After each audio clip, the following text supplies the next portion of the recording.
I'm not a hero. Definitely not a hero.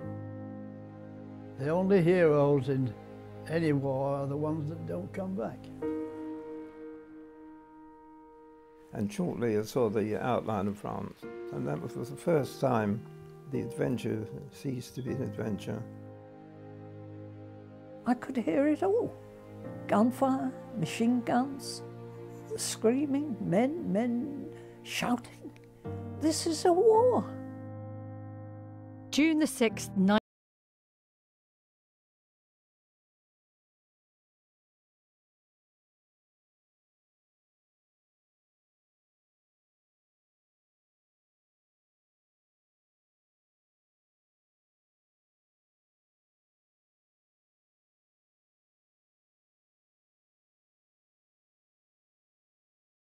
1944. It was the biggest beach assault in history, a day of bloody battle in the air, at sea and on land. The place was alight. Boats all in the sea, hundreds and hundreds of them, heavy gunfire.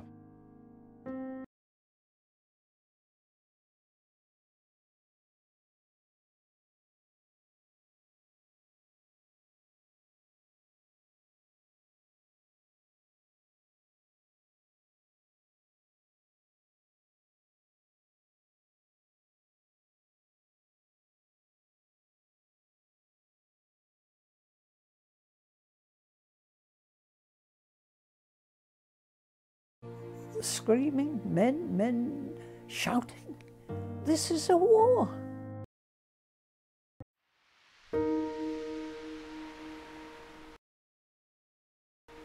I'm not a hero.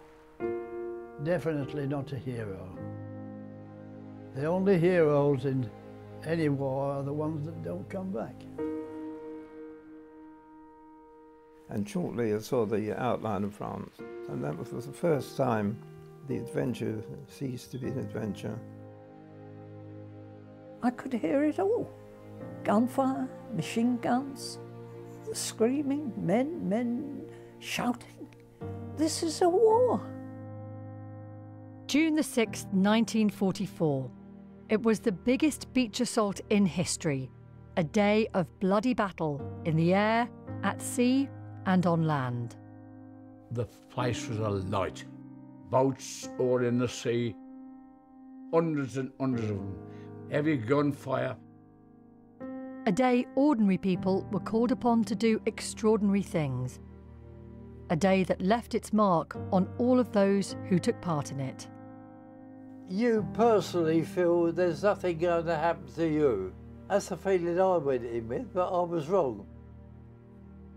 It was called Operation Overlord and became better known as D-Day. These beaches saw a turning point in the Second World War, and the sacrifice was huge. In his belt he had a miniature revolver, and I thought, this is what he does, you know? This is how we get killed. This actually shows the ship you were on. 80 years on, the BBC has been gathering first-hand accounts from the surviving UK veterans, now in their 90s or more than 100 years of age. In the distance, German fighters, the best of them, fastest of them. It had to happen. We had to conquer Europe again, otherwise we wouldn't win the war. These are their voices, their stories preserved for future generations, their memories of what happened here in Normandy on D-Day and beyond.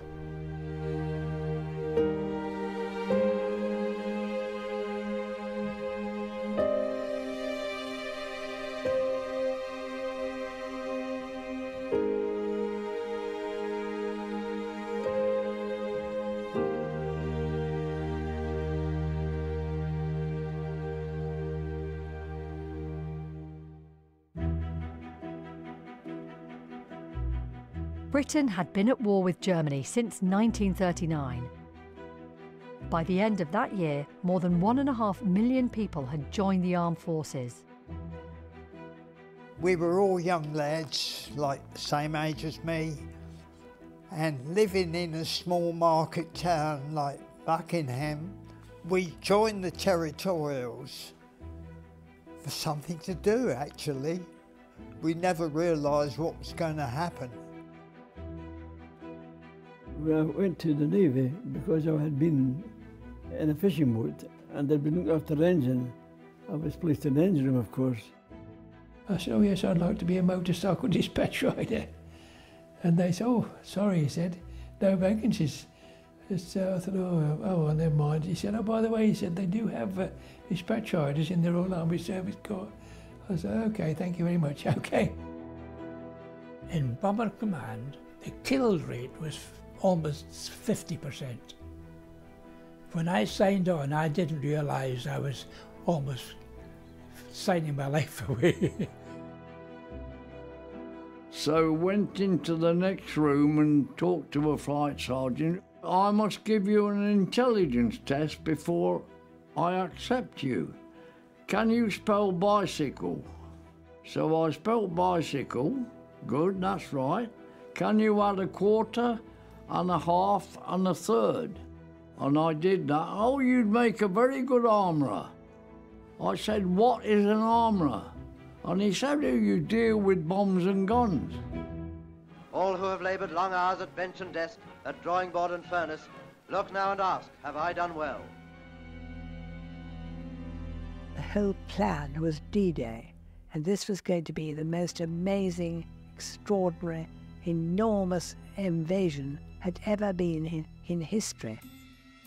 I probably had about 18 months of training of one sort or another, really, for this, for D-Day and going, you know, the biggest kind of sea-to-land invasion that there's ever been in the world, I think.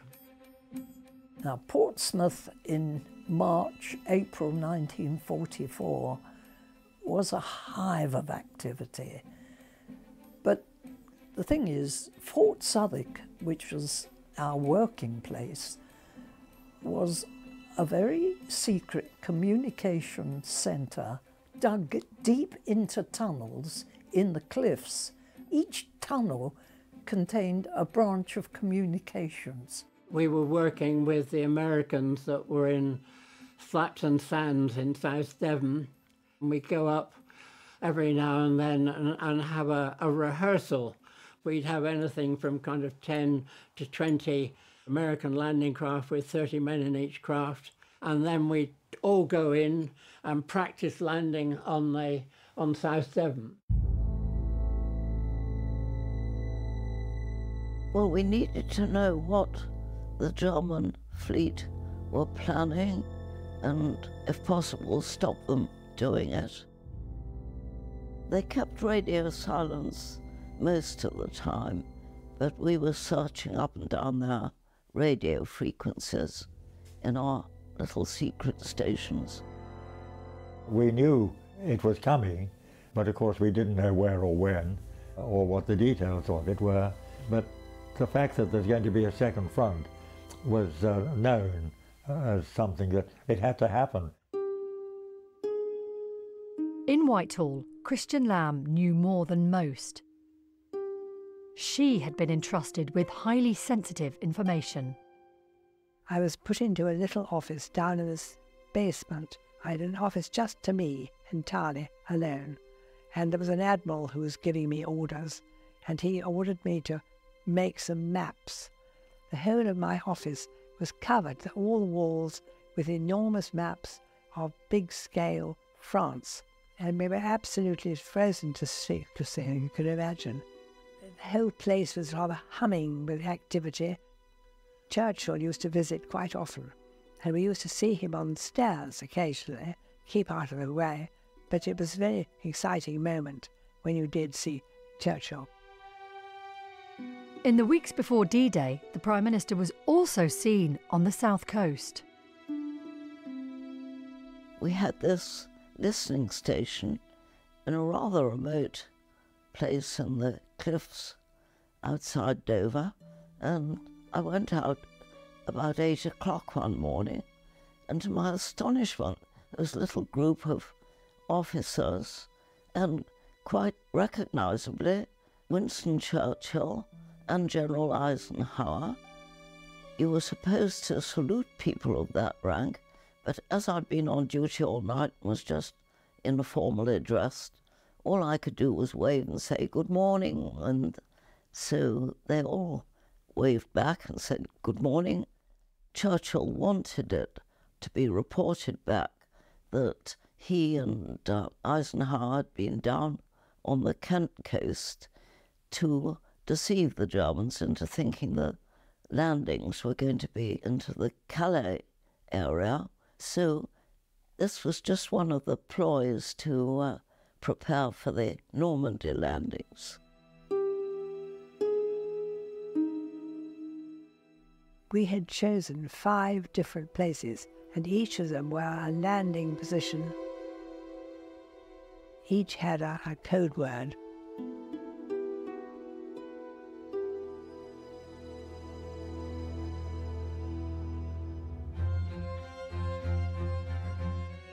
Detailed plans to invade France had been made since December 1943.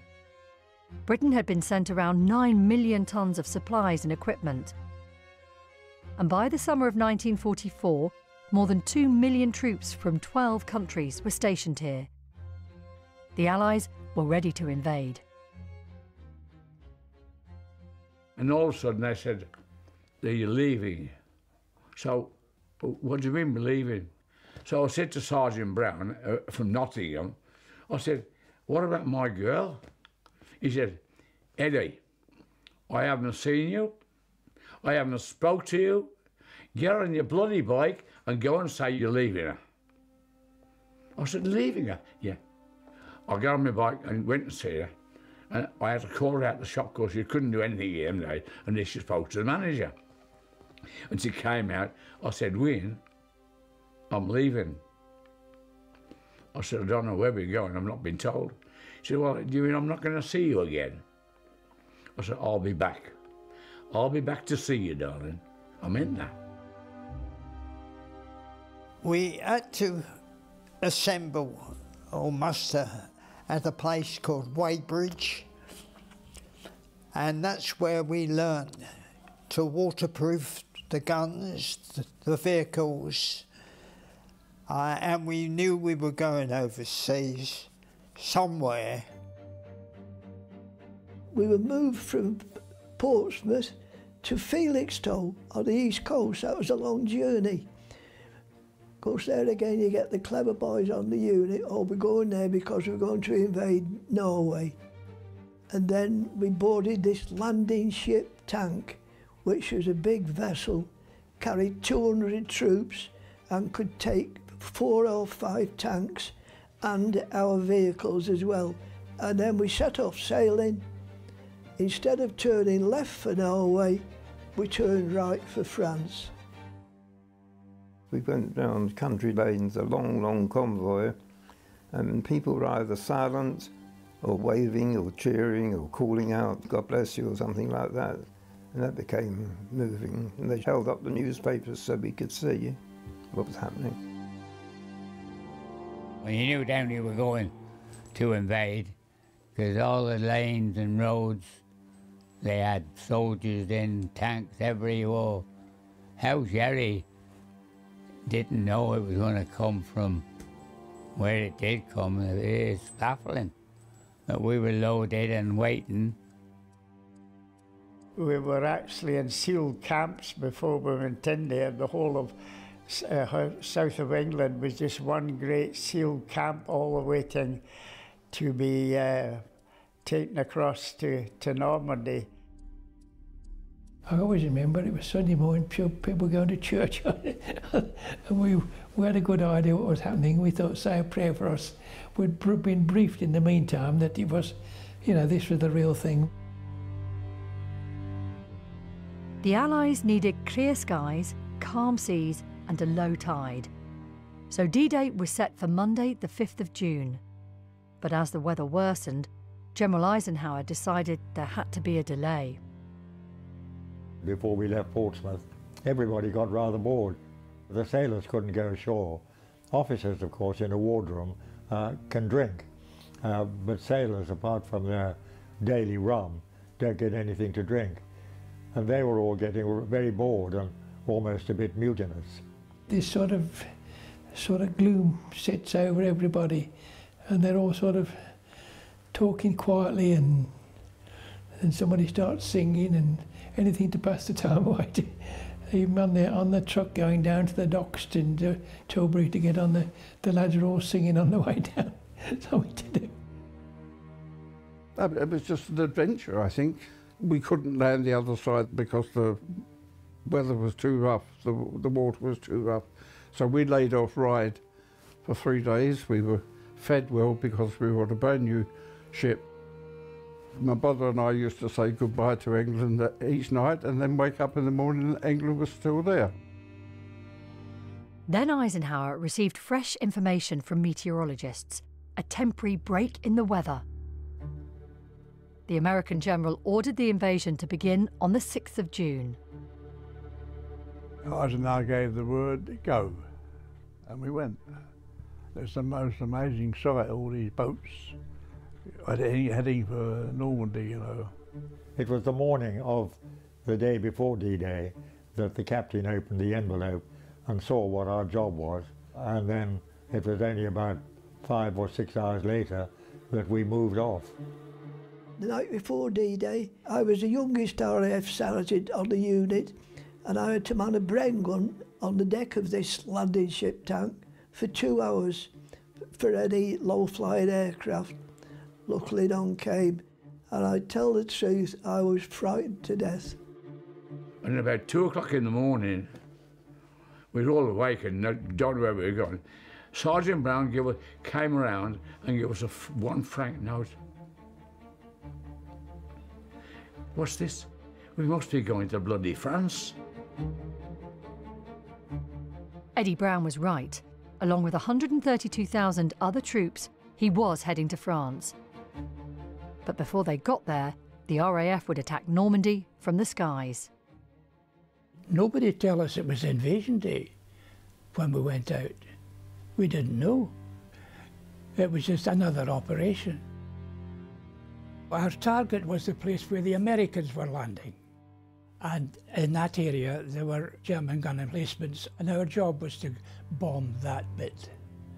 And we did that at a few minutes past 5 in the morning to help the chaps on the ground. And as we turned away, we just happened to notice in the distance 4 little planes, German fighters, Focke-Wulfs, the best of them, fastest of them. And we spotted them, and then we had red things flying past the aircraft, you know. They were obviously firing at us. And my rear gunner, Wally, who died just a little while ago, was shouting, "Get into the cloud, get into the cloud," because there was a sort of cloud base. It wasn't very thick, but we had been told to stay above, but he was shouting, "Get into the cloud," and my word, we got into the cloud. At around the same time as Gilbert's Lancaster had taken off on its bombing raid, 180 men had already arrived at the eastern edge of the invasion site.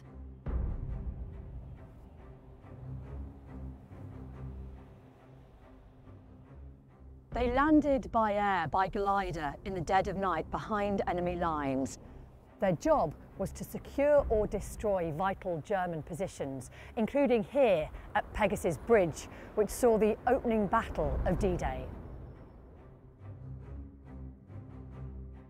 These paratroopers landed very early on D-Day.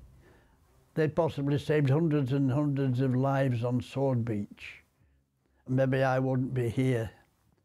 Whenever I've been back to that cemetery, three or four times, and I always have to sit down and have a little weep. I'd been woken up early on D-Day and told that we had at last made our landing, which we'd been expecting for quite a long time. And it was rather tense until we knew what was happening the other side, because we didn't hear for some time whether we were being successful or not. In the English Channel, 7,000 vessels were heading to the French coast. This actually shows the ship you were on just a few hours into D-Day. John Roberts was 20, a junior officer on board the destroyer HMS Serapis. We were going with the leading minesweepers. We had to sweep a channel for all the ships to go up. When we did sail, you couldn't see the water for ships. And he thought, bloody hell, nothing's going to happen to us. It was a cloudy night, but full moon, so it was light, but not moonlight. And over to the left, or port side, we could see Le Havre, and over to the right it was Cherbourg, and both were being attacked by the RAF and the American Air Force. So there was terrific excitement there on either side of us, but where we were, you could almost just hear the water lapping against the ship's side. And about every 10 minutes there'd be a splash as the minesweepers would drop a buoy into the water to mark the channel for the ships coming afterwards. And then as we got closer to the coast, we realized that things were going to liven up. And this is the actual offshore scene at the opening of the battle for the Beaches. So when you got a sense of what was about to happen, does the energy change there on the destroyer? Oh, it certainly did. I think everybody had rather mixed feelings.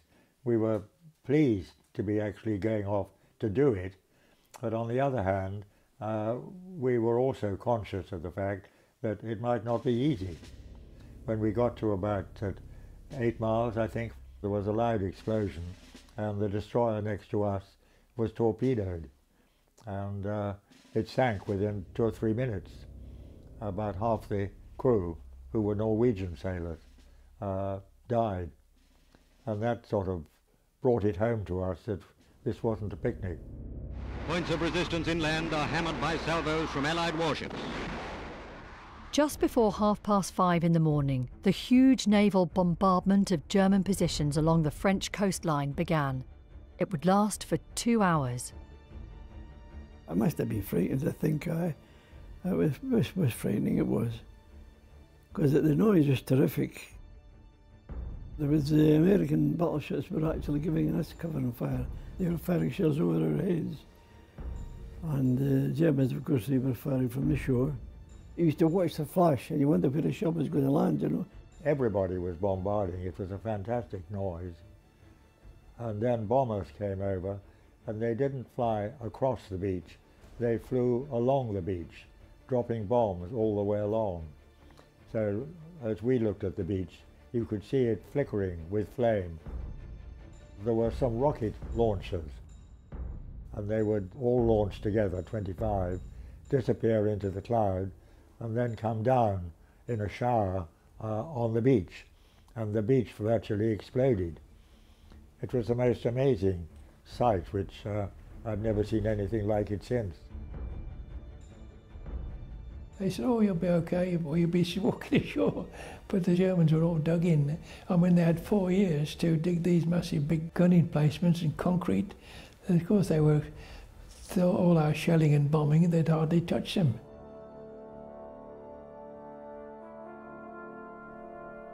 At 7:25, the first British soldier came ashore here at Gold Beach.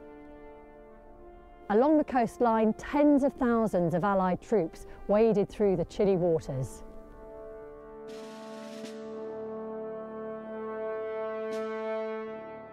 D-Day, that's in 1944. I remember it well. We crossed the Channel, and that's rough going. The Irish were Allied killers short beach.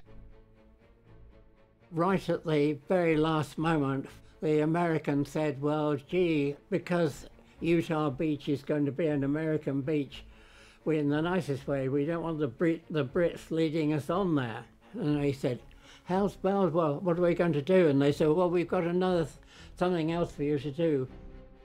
We got into line towards the beach, then turned to port, so we were parallel with the beach. And when they dropped the flags, it was time for us to turn on the beach and just thump in and land as best we could. And they said, well, sorry, we have to tell you, the lead ship was blown out of the water in the first half an hour. And we thought, good God, if they hadn't altered the orders, etc., and want to have their own ship there, we would have been there. We could be blown out of the water. We might have been seriously injured. We could even be dead, of course. The place was alight. Boats all in the sea, hundreds and hundreds of them. Not many aeroplanes about, but there's heavy gunfire from land to beach. And as we approached, you can imagine the noise going on, bang, bang, bang, and God knows what terrible noises. And we had to climb down a sort of rope ladder. You let yourself down onto the landing craft where your vehicle is. You then take your seat and you start the engine up. The crew get in behind you, they sit in their seats where they manoeuvre the gun, and off you go for the beach. The initial forces were in our area, in Juneau, were Canadian.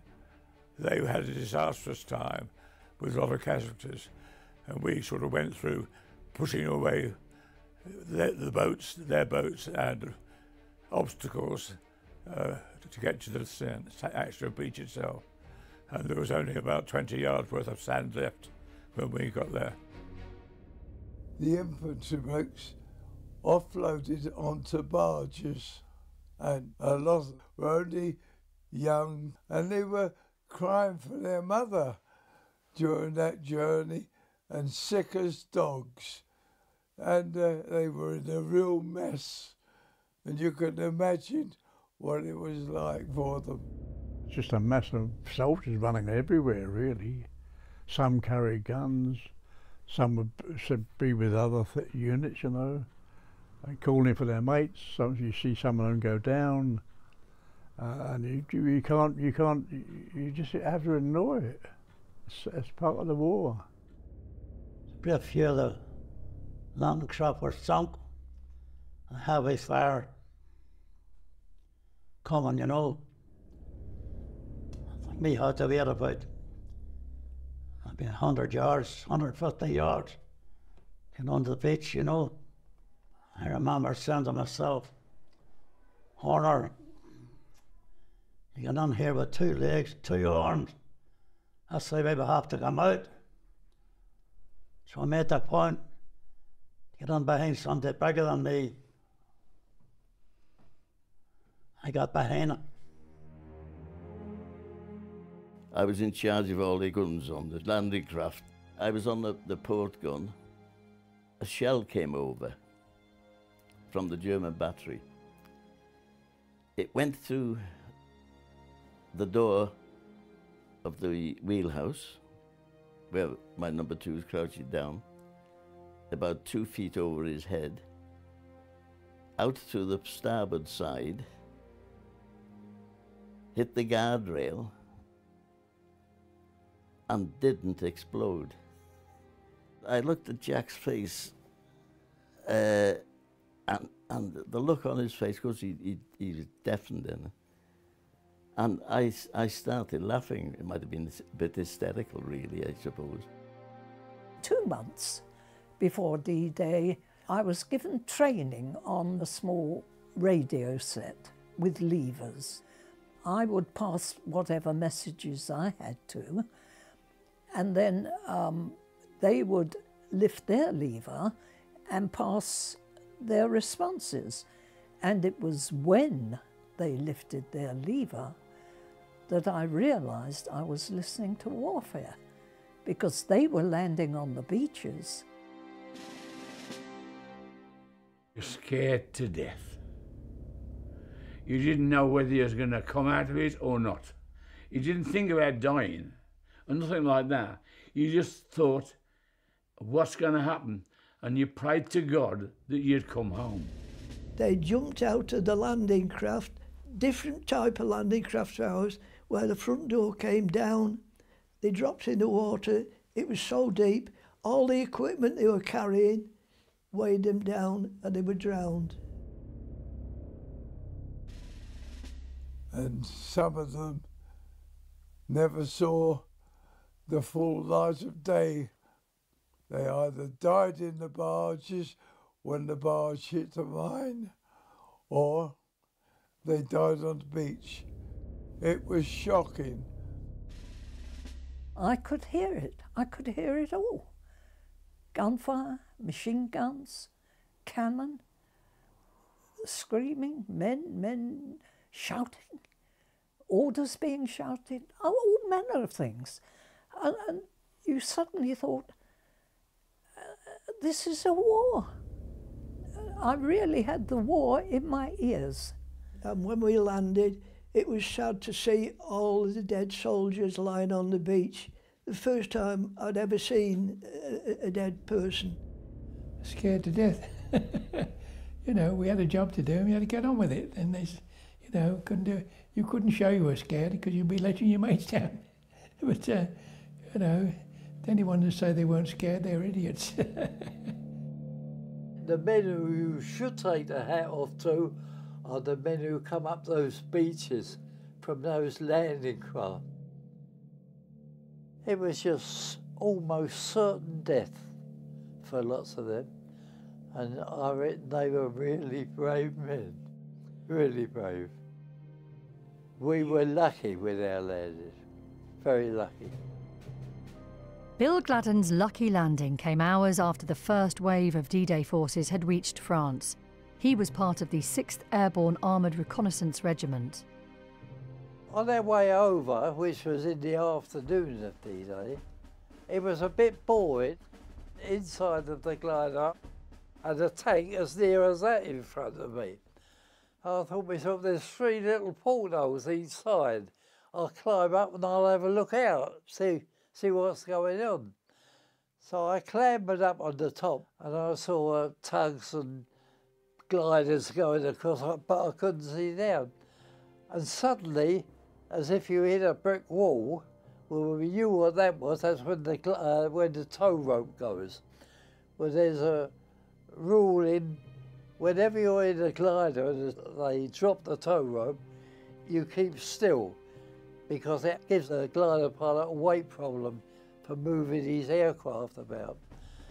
So all I could do was freeze, spread-eagled on the top of the tank, and that's how I made my rather unorthodox landing in Normandy. On the beaches where most of the British forces had landed, the Allies were holding their positions. It was so noisy in our own department, the tanks revving up, the rattling of chains on the door. We'd taken those people within 10 feet of where we were destined to be. We were there dead on time, although we were delayed by the sea. We'd done our job, yeah, we were pleased. There were thousands and thousands of men around, of soldiers around, loads and loads of vehicles, tanks and artillery, all being dropped off at each point, and everybody knew exactly where they were, which part of the beach they were supposed to be at. For my part and for 6th Beach Group, it was absolutely efficient. Everybody was hitting off all right. But there were some exceptions. We landed on the wrong beach.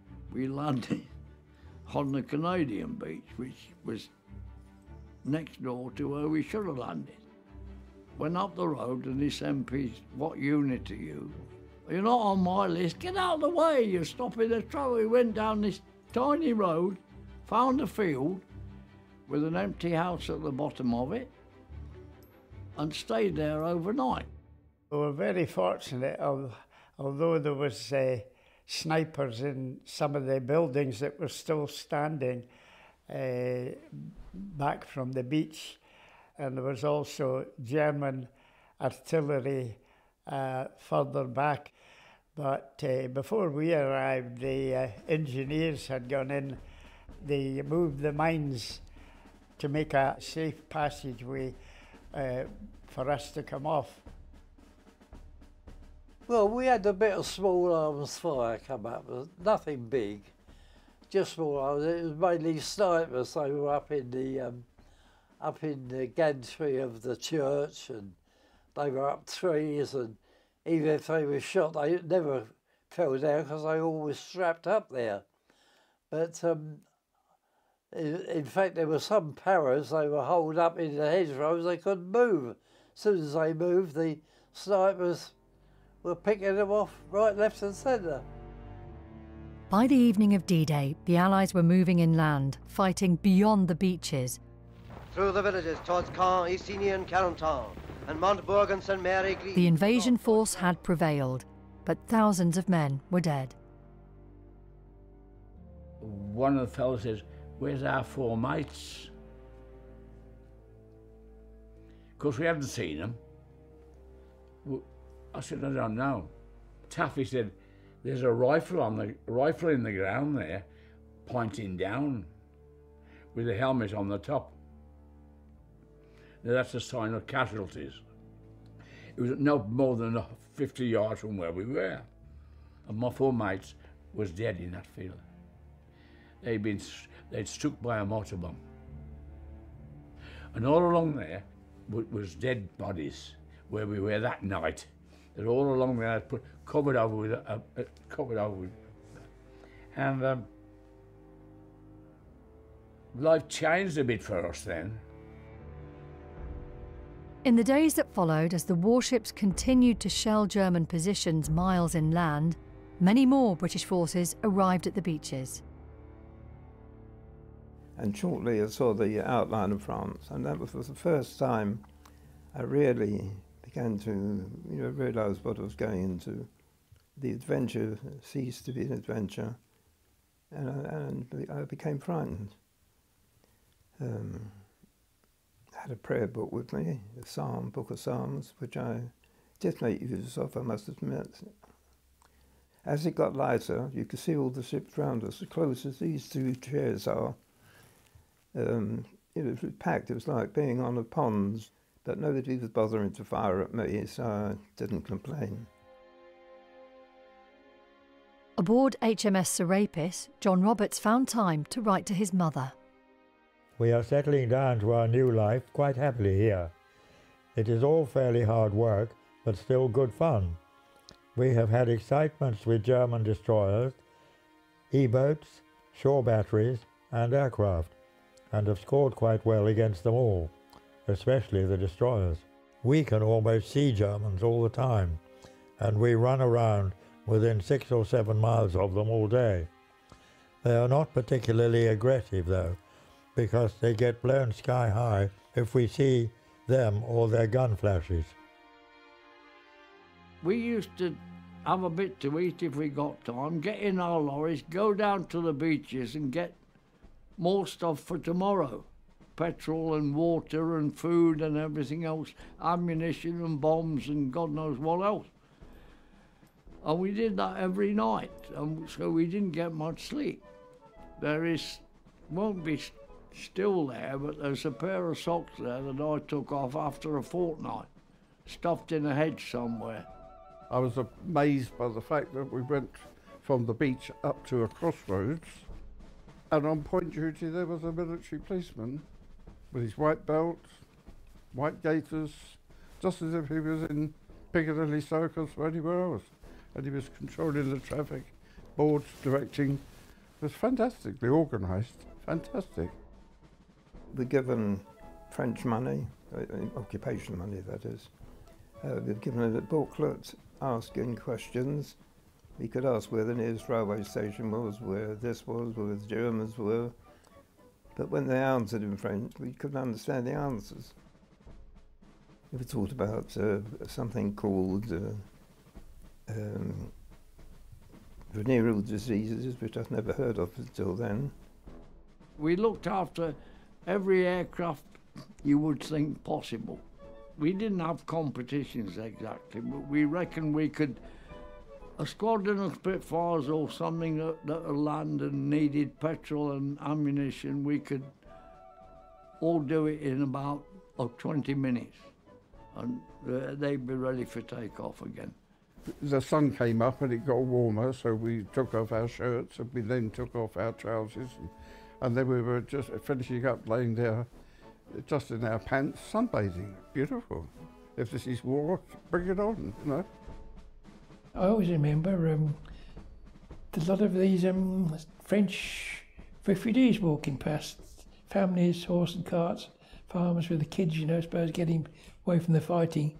And in our ration packs, we were on 24-hour ration packs, the dehydrated stuff, and there was a chocolate. And of course, Nestle's plain chocolate. I didn't like plain, and I remember giving these little kids bars of chocolate. I don't think they've seen chocolate for years. The Allies fighting in France were supported by great innovations such as huge floating harbours, the Mulberry Harbours, and an underwater fuel line laid from southern England to France.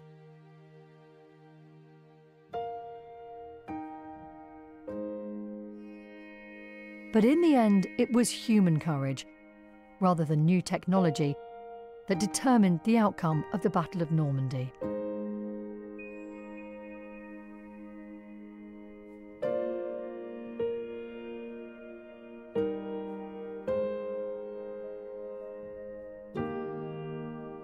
The main cemetery is in Bayeux. That's a great big cemetery. You're always moved when you see that cemetery. It's not a nice place, and yet it is a nice place. It's absolutely immaculate. It's very difficult not to be moved to read the gravestones and think that, well, I'm thankful it's not me. An extraordinary endeavour, and not without cost. More than 4,500 men are buried here at Bayeux, the biggest Second World War Commonwealth cemetery in France. The youngest here, 17. The oldest, 58. When you go to war, it's a strange feeling, because you personally feel there's nothing going to happen to you. You'll be all right. And that's the feeling you go in with. That's the feeling I went in with, but I was wrong in my case. There was this extraordinary thing in that particular part of Normandy. The roads, the main roads, were very sunk.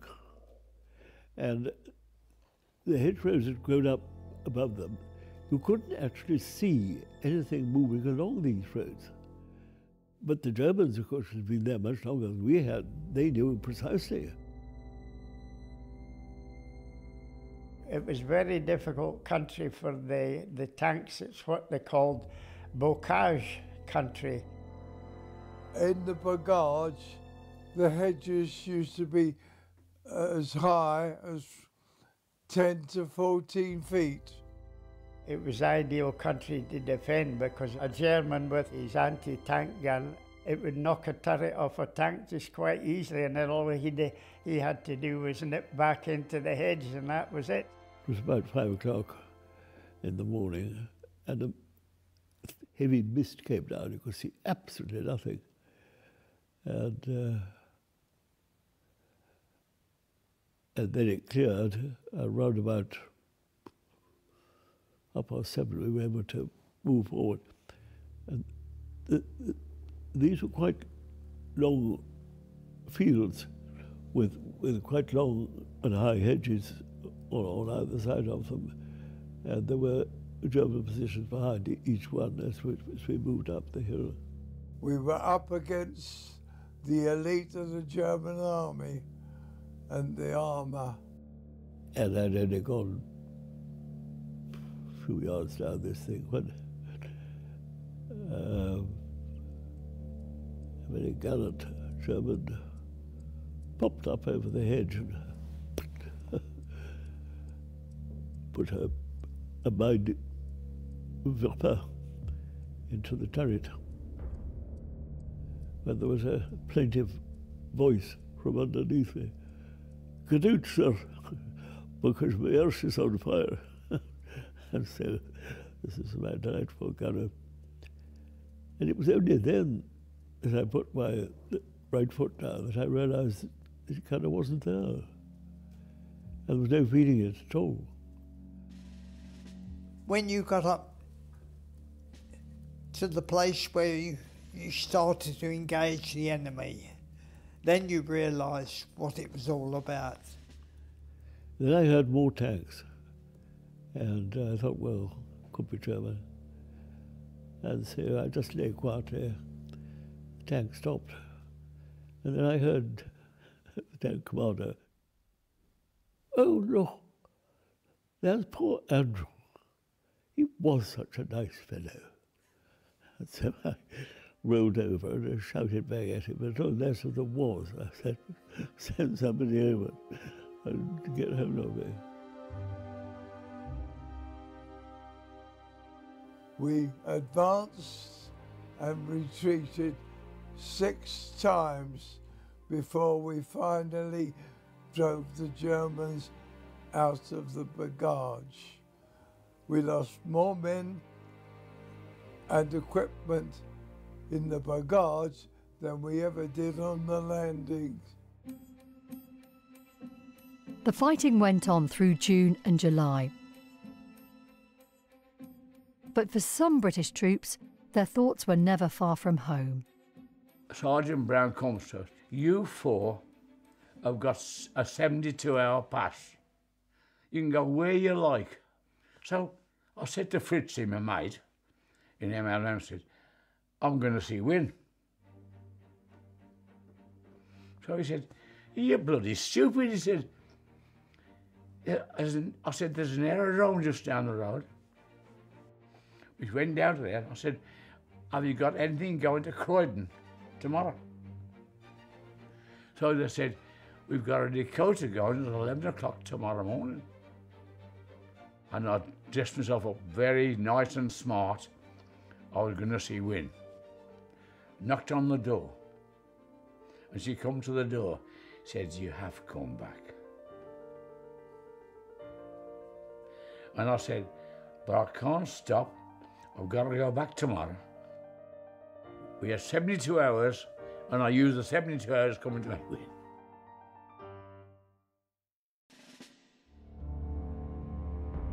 Joe and Bob, they were dug in right on the edge of a pine forest, which was a bit dangerous because when Jerry started shelling us, they were hitting the trees and bursting down, and that's what happened with them two. Bob was the first one. We carried him over, he was in a bit of a mess. His face was all where bits of shrapnel had hit him and everything. And we took him over to the barn and took Joe across. Joe was dead. In fact, I was holding his head up on the stretchers. By the time we got him over there, Bob had died, and so we had the 2 dead ones there. There's never a day's go by without I think about the 6 good pals I lost in Normandy. All good lads, all young lads, same age as me. You know, sometimes I think, was it all worth it? But I look around at the world today. Was it? Or, you know, I don't know. I wouldn't like to say. Bill's friends, Bob and Joe, were just 2 of the 73,000 Allied forces killed during the Battle of Normandy. Another 153,000 troops were wounded. We just come back from a recce, and we come back into the orchard, and I was going to have a brew up or a cup of tea and that, and suddenly there was a bit of a clatter, and I was sitting on the ground. And I looked down and I could see, because I had boots and breeches with the dispatch rider, and my boot was blown open. It's just the Achilles holding my foot on. Bill would spend much of the next 3 years in hospital. While he began his treatment in England, the Germans were retreating across Normandy. 23,000 of Hitler's troops would die. France was being liberated, but the cost for its civilians was huge. At least 20,000 people killed in Allied bombardments. We're very sorry, France, but we had to bomb York cities. And that's what they did. It was a vital mess when it finished. And the unfortunate part was we killed French people. They had to die because of the Germans there. And then we moved on. You don't think about it at the time, but afterwards, I thought how they used to welcome us, acknowledge us, and we'd killed so many of them by bombing and shelling, and they accepted us with open arms and welcomed us. And I've often wondered why.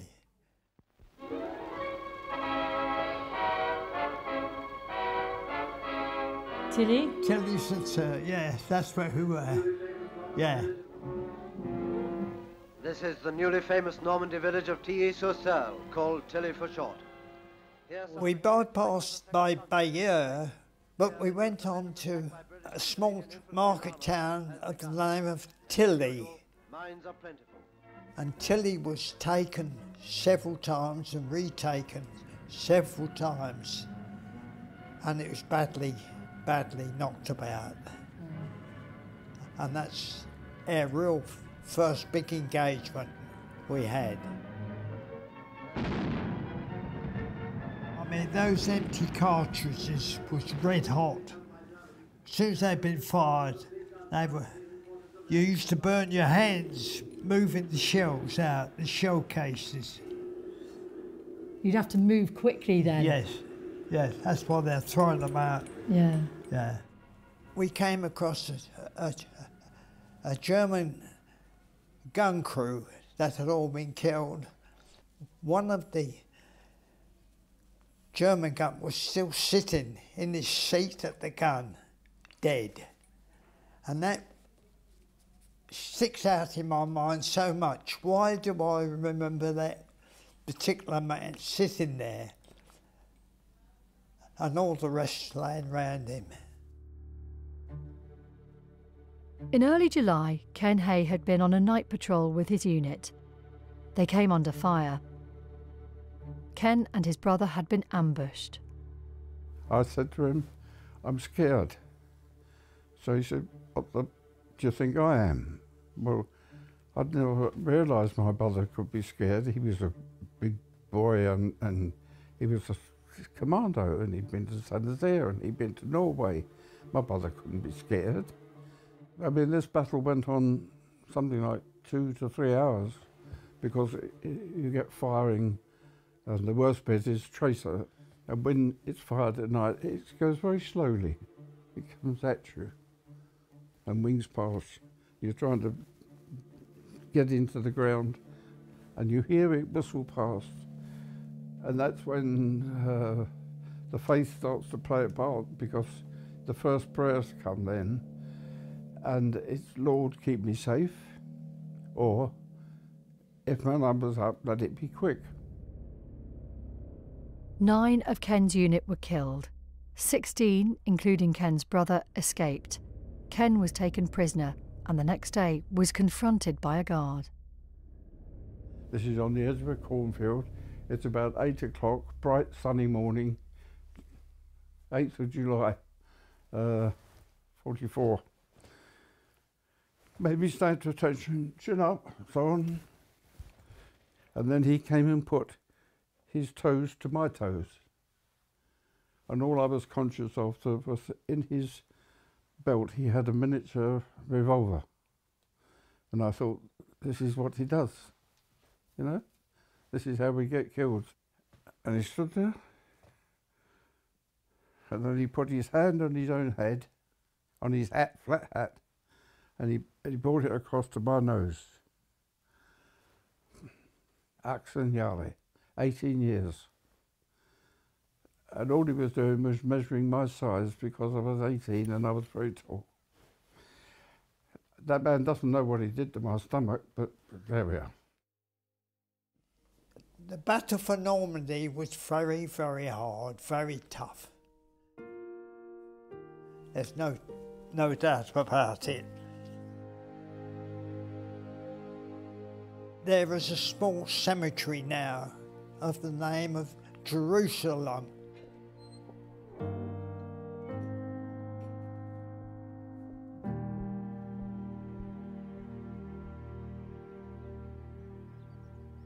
This is the smallest of the Commonwealth War cemeteries in France. Fewer than 50 men are buried here. But it was to this intimate place that Donald returned many times to remember those he fought alongside in Normandy who were not given his long life. Sometimes it doesn't seem real. Your life changes completely.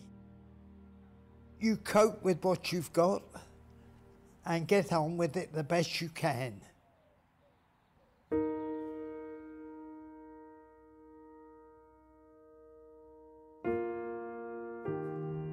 Age 20, I wouldn't have missed it for anything. I'm so glad that I can be talking to you about it. I can tell my grandchildren about it, and maybe even a great-grandchildren. You must always remember somebody gave their life so you could be what you are today. And me, but I'm lucky. I've had what, 70 odd years of freedom. I've enjoyed my freedom. But I was very glad to be able to do something useful instead of being a housemaid or something, you know.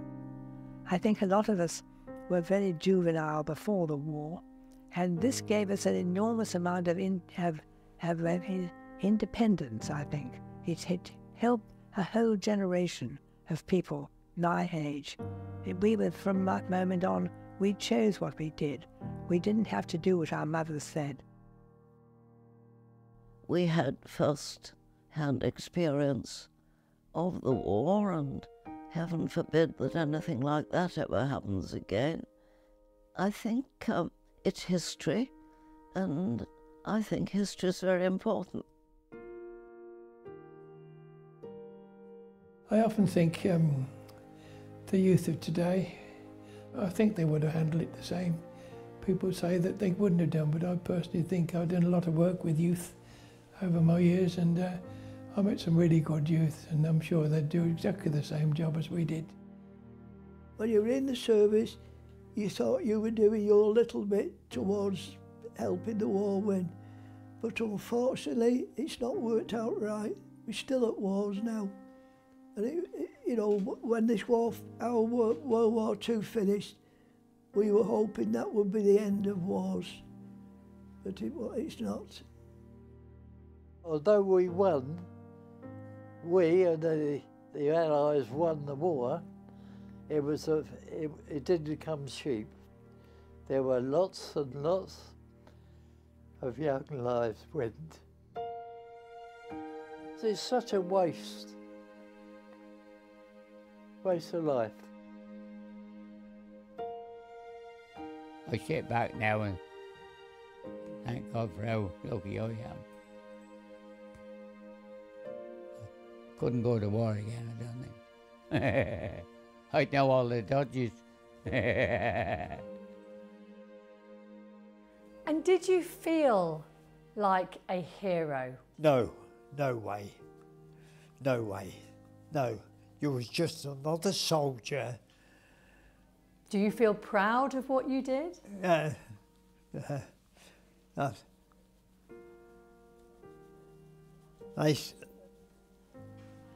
I'm 103, I often wonder why I've lived all this long and so many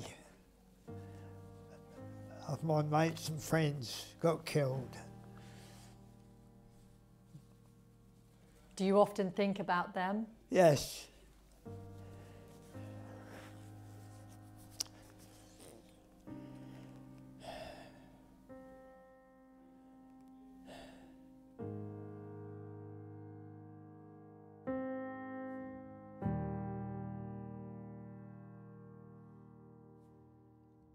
My little ditty says, so grateful to be alive, so grateful to have survived, so sorry so many had to die. So many heroes, and there they lie in Normandy. And that's it.